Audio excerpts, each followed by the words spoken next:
so much.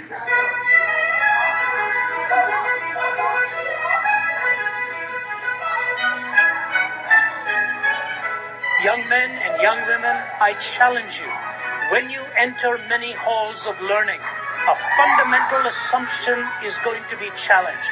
Are you going to remember your Creator before that trouble comes and the challenge comes? Let me remind you, the challenge you will face is not an evidential one. The challenge you will face is a philosophical pre-commitment to naturalism that many of those have already made. Think about that carefully. Graduation is a very important time in the life of every young person, and sometimes an anxious time for parents. It signifies both an ending and a new beginning. Hello and welcome to Let My People Think with author and apologist Ravi Zacharias. Graduating students stand at the door of adulthood facing many possibilities, making choices that could affect the future forever. How does a student move towards success? What is it that makes the difference between students that go on to succeed in life and students that end up in disappointment? Today, Ravi speaks directly to graduates about the importance of remaining faithful to God and having the right kind of determination in life. It's possible there may be a graduate in your life that comes to mind. If you think Ravi's thoughts might be an encouragement to a graduate you know, stay tuned after the message to find out how to get a CD copy of this message entitled Postures of the Mind, Affections of the Heart. Now here's Ravi.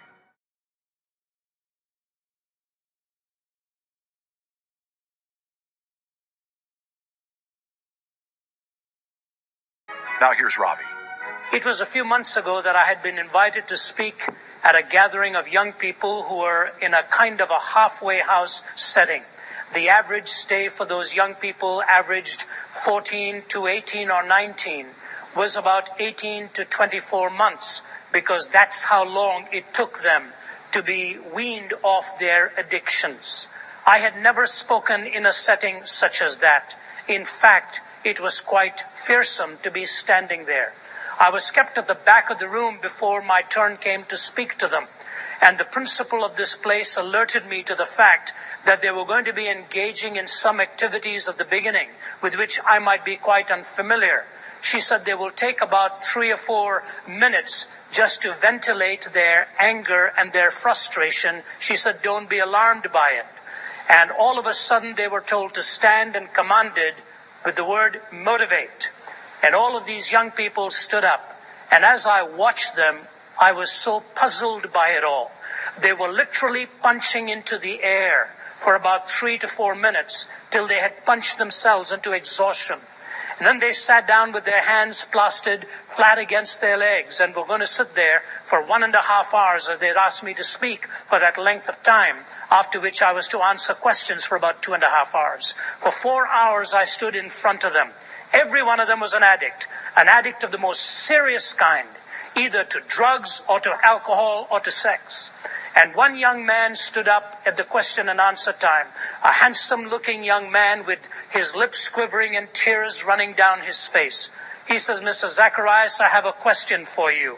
I have really messed up my life. I have completely lost self-control. He said, it is impossible for me to look at a young woman without just one desire in my mind.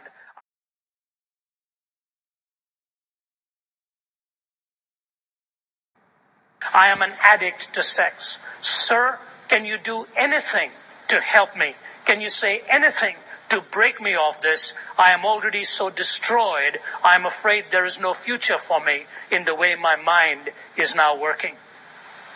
And as I stood there, startled by the frankness of this, all of them, of course, trained under the Alcoholics Anonymous program, just looked at him and in unison said to him, we love you, and named him, to sort of affirm him for sharing and accepting his vulnerability.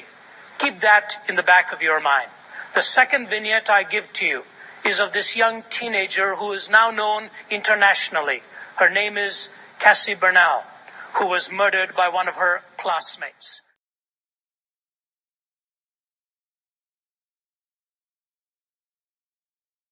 Just 2 days before she died, she was being videoed by her Christian youth group.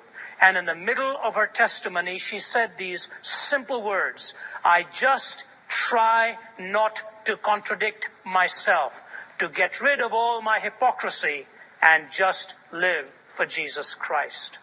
And so at her funeral, all of the young people who had gathered played that video clip. Not one of them was aware that 2 days after she said this, she was going to be in the face of the barrel of a gun, having to affirm her commitment to Jesus Christ. And young people, I ask you this question pointedly. What is the difference between these two lives? How does it come about that one can be so much at the point of destruction where he dehumanizes the members of the opposite sex and stands there as a man completely ashamed of that which possesses him? And then you look at a young woman like Cassie who stands up and says, in the face of an imminent murder, that she is proud to be a follower of Jesus Christ. Much of it, if not everything of it, has to do with how you train your mind. Now, the mind is to the soul what the brain is to the body. The mind is to the soul what the brain is to the body.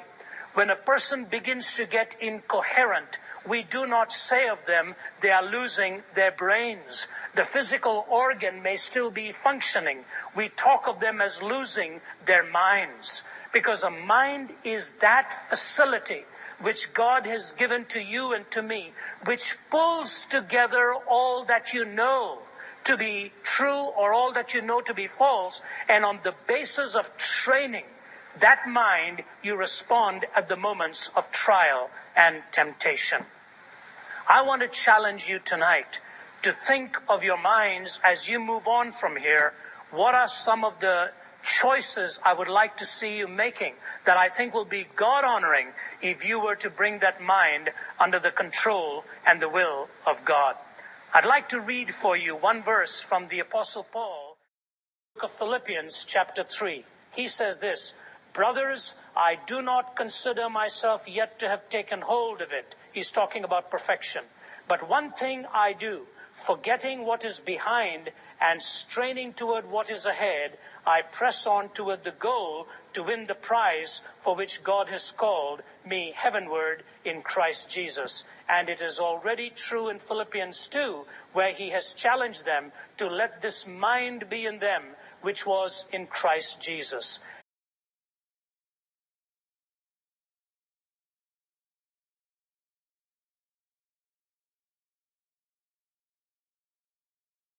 May I give you 3 simple challenges of how to garrison this mind, how to develop that strength of soul, because you're going to be tested, you can be sure of that. The first is the challenge of learning how to forget. There are some things in your life which you must learn to forget. It's like shutting the gate on those issues which bring you down, those issues which are in the past, which somehow demoralize you. And I can assure you those issues are there in your life. Just a few days ago, I was 12,000 miles away in a distant country, sitting in my hotel room for several days, completing a manuscript for another book. And in the opening paragraphs of that particular book, I was going back over the years of some of my own teenage struggles, how I had come to know Christ, literally lying on a bed of suicide. And I started to trace that path. And at a certain point in that chapter, I had to stop and close those pages and take a long walk, because I suddenly felt I was reopening some wounds that I felt may have been healed over the decades that have gone by. And I harked back to a conversation I had with a young man. He was the winner of an Olympic medal. And 2 or 3 years ago, he phoned from a distant city and asked if he could come and spend the morning here with me in Atlanta. He said, "I have some real struggles." And when we went out to have lunch together, I was not expecting him to tell me what he was about to say. I knew his name. I had seen him on television, seen him win that medal. But as he sat across the table at lunch, this is what he said to me, a powerful, muscle-built young man. He said, "Ravi," he said, "from the time I was 12, my only goal in life was to become an Olympian. In fact, I bought myself a camera and I filmed the world champion in the event that I wanted to run. And as that film was developed and I was getting better and better at the event, I had somebody film me. And I broke that clip down into frame by frame to see where it was I was losing these precious seconds to the world champion. And finally the time came where I was able to bridge that gap and get it so close. Now in his late teens, he was representing his country at the Olympics. Nobody had expected him to get where he did. Now he had won all of his heats, and the gun was about to be sounded for the finals. He said, there I stood at the gate, wondering if this was real, that the whole world was watching, that 7 years had gone by, and now I was possibly about to become the world champion. And he said, as that gun was about to be sounded, he said, from out of the blue, a thought I had no prevision of at all, did not anticipate this in any sense of the term. Just as the gun was on the verge of being sounded, I suddenly had this question invade my mind. I wonder if my father is watching. You see, over the years, he and his father had gone apart, and there was no love and no relationship between them. And at this moment of his greatest triumph, somehow the door was opened up to the years gone by, and the memory of a lost relationship with his dad may well have at that moment cost him the gold medal. He strode along and was very privileged to have won the bronze medal, but it was quite a strange feeling to be sitting across the table from a well-built, strong young man whose face was covered with tears, asking me how he could rebuild this relationship and all the years that had been lost in the process. Ladies and gentlemen, it can happen in your life, it can happen in mine. And to you as young people, I say to you that there are some issues from the past which you can settle, and they ought to be settled, and you would be very wise dealing with them even before too many hours have gone.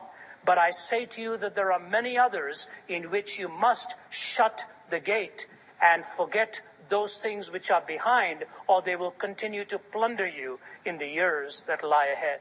There may have been some difficult moments in your schooling years, may have been tough moments at home, but I urge you to forget some of those things that are behind, on which you can do nothing to correct now, but God asks you to set them aside and bury them under His grace. There is a second choice. Not only must you learn to forget, but you must be determined of what you are going to remember. And it is Solomon who tells us in the book of Ecclesiastes, when he's struggling with this whole thing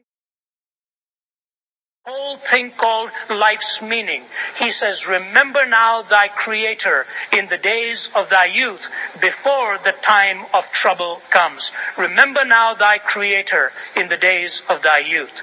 Many of you are going to go into different universities, and most of you will run up against one fundamental issue that is going to challenge your faith in God. And that issue is this: is this world here by accident, a random product of time plus matter plus chance, or is this world here by the created and designed will of a loving Heavenly Father? I can tell you something very plain here, and I want you to follow me. Listen carefully, please. The fact of the matter is that science has not disproved the existence of God. Science has not established naturalism as a justifiable posture for origins. You will read and find out again and again that that which is espoused by atheists on university campuses who are professors espouse that atheism not because of the science that has led them to believe it, but because of a pre-commitment to a philosophy of life.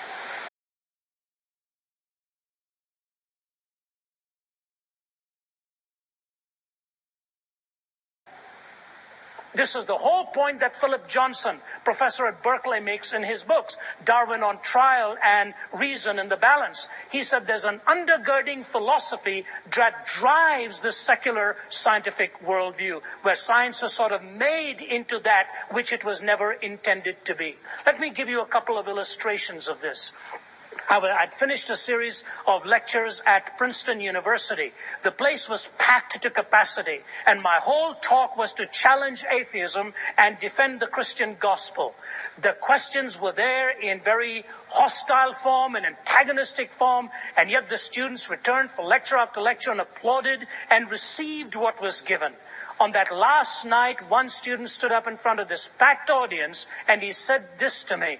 He said, "Mr. Zacharias, I brought two of my atheistic friends here last night for the lecture, and they had come prepared to challenge anything you'd said. As we were walking away, I said to one of them, 'Why didn't you ask the questions you said you were going to ask?' There was silence in the stillness of the night, and then he looked back at this Christian who'd invited them and said, 'The arguments were too persuasive to counter.' And then he paused and said this, 'Even though the arguments were too persuasive, I am still remaining a convinced atheist.' He said, 'What do you have to say to my friend?' I said it to him in the opening line of my lecture last night, that my goal is to try and demonstrate to you that if you are an atheist, it is not for intellectual reasons, but for moral reasons. There's a pre-commitment. Aldous Huxley in 1946 said this, 'I want this world not to have meaning. I want this world not to have meaning because it frees me to my own erotic pursuits.' Think of all of the grandeur that God has poured into this universe, all of the specified complexity, the marvelous design that is there. Wasn't it not Carl Sagan, while he was still professor at Cornell, who made this astounding comment? He said, if we can get only one intelligent message from outer space, we'll know there is intelligent life out there. If we can get only one intelligent message. Did Carl Sagan not pause to think for a moment that one strand of human DNA has 600,000 pages of information? One strand of human DNA, 600,000 pages of information. Think of that. The marvelous design. Young men and young women, I challenge you, when you enter many halls of learning, a fundamental assumption is going to be challenged. Are you going to remember your Creator before that trouble comes and the challenge comes? Let me remind you, the challenge you will face is not an evidential one. The challenge you will face is a philosophical pre-commitment to naturalism that many of those have already made. Think about that carefully.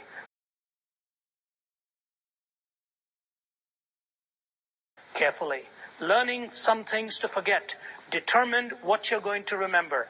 And the last thing I share with you is, will you be committed to His love, so that it is not only the posture of the mind, but it is also the affection of the heart. We are living in a lonely world. We are living in a very needy world. Some of you may remember the name of Madeleine Murray O'Hair, the famed atheist. Recently, her diaries were auctioned off. Hundreds and hundreds of pages of her diaries and her journal as an atheist. 3 times punctuated in these diaries were these words, "Will somebody somewhere please love me? Will somebody somewhere please love me?" How do you feel that love as you graduate and leave here moving into other parts?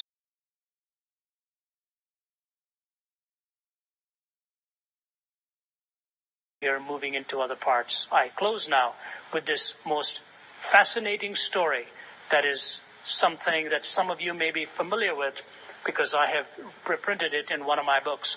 The year was 1971. I was still doing my undergraduate in theology, and I was invited to speak in Vietnam. The war was still pretty heavy. A lot of killing was going on during those days. My interpreter was a 17-year-old young man. His name was Hien. Hien and I traveled across the length of Vietnam, all the way to the demilitarized zone. God, in an extraordinary way, used these 2 young lives in many, many settings to break in a revival in the land of Vietnam. We were in many U.S. Armed Forces bases. We were in prisoner of war camps. We were in military hospitals. Both of us were too young to have been in places like that. But God, in His sovereign grace, used our lives. At the end of the 4 months after I'd finished preaching in that land, I embraced Hien, not thinking if I would ever see him again. That was 1971. 17 years had gone by. In 1988, I received a telephone call, and it took me only a moment when he said, "Brother Ravi," on the phone, for me to recognize that I was talking to Hien. I said, "Hien, where are you calling from?" He said, "I'm calling you from Los Angeles." I said, "What are you doing in the United States? How did you get out of Vietnam?" He said, "Have you got a few minutes to listen to my story?" I said, "Yes, I have." He said, "Brother Ravi, after Vietnam fell to the North and to the Viet Cong, I was arrested and put into prison. And I was brainwashed. Every day I was being asked to read Marx and Engels. They were trying to knock faith in God out of my life. Marx and Engels every day. And I was not allowed to read anything in English because they were trying to cut me off from the West completely, saying the missionaries and all had poisoned my mind. They were breaking me away from all of this. French and Vietnamese, Marx and Engels, only Marxist ideology. It was just pouring in my mind. One day I was reading Engels' book describing a Marxist man caged by capitalism, and the Marxist man as a bird bashing away against those wires, trying to break free, bloodying itself in the process. But keep hitting, he says, keep hitting. Someday you will break those bars. He said, I went to bed that night and I thought to myself, God, are you only a figment of my imagination? Did the missionaries really brainwash me? Were all those meetings we held in the revival, he talked about me in his prayer to God, wondering if all those messages that he had interpreted were just did not hold out against reality? And he said, I got so frustrated with all that I'd read, I said, I'm going to disbelieve in God from this very night. And I was determined that from the next morning, I was not going to pray, going to act as if God did not exist. He said, in the morning when I awakened, the commanding officer assigned me to clean the latrines. And as I was cleaning those latrines, he says, Ravi, it's a horrible place in those prison camps. As I was emptying out those waste bins, suddenly I noticed a piece of paper that looked like it had English on it, even though it was so stained with human excrement. I'd seen English and wondered if I could pick that up somehow. He said, I washed it and took that piece of paper, put it into my hip pocket, and went back to my room. I could not open it up till the night, till my roommates were sound asleep. And he said, there in the darkness of the night under the mosquito net, I flashed my light on that little piece of paper, and here's what it said. And we know that in all things, God works for the good of those who love him, who've been called according to his purpose, and the rest of Romans chapter 8. He said, I couldn't believe what I was reading. I said, God, here in this prison camp, on the first day in years when I was going to disbelieve in you, you have followed me with your love, with possibly the most precious verse that I needed. He said, I got so surprised at this that the next day I went to the commanding officer and said, do you mind if I clean the latrines again? And he said, I started to clean the latrines every day to find out that the commanding officer had years ago been given a Bible. He was tearing out one page at a time, using it as toilet paper every day. And he said, I was washing it, taking and completing the rest of the book of Romans and other parts of the Bible and reading it as my devotions every night. He said, finally, they released me from prison. He said, and I started to build a boat and to escape with about 52 others. One day, 4 Viet Cong came and grabbed me and said, Hien, somebody has told us you're trying to escape. Is that true? And he said, no, it's not true. They pressured him and he said, no, it's not true. He lied to them and they left him. Moments after they left him, he said, I wept alone in my room and I said, there I go again, God, trying to run my own life while you have followed me with your love for so long. He said, I prayed a prayer and hoped it would never be answered. I said, God, if you send those 4 men back to me again, I will tell them the truth. And it was only hours before, if not minutes before they were to set sail, these 4 men came, grabbed him by the collar, rammed him against a wall and said, we know you are trying to escape. Is that true? He said, I looked them in the eye and said, yes. What are you going to do, put me back in prison? They said, no, we want to go with you. And the 4 of the Viet Cong got on the boat with him. He said, Brother Ravi, we were swept on the high seas with wild storms. We would never have made it except for these 4 men and their skippering ability who brought us safely to Thailand. And ultimately, as the United States opened its door, he came to the United States, finished his degree at Berkeley. Now he's working as a businessman there. He came and visited us here in Atlanta and sat at our kitchen table with my children, and with the gentlest of voice just reminded them of something, that the love of God is so precious that He follows you and follows you even at the darkest moments of your life.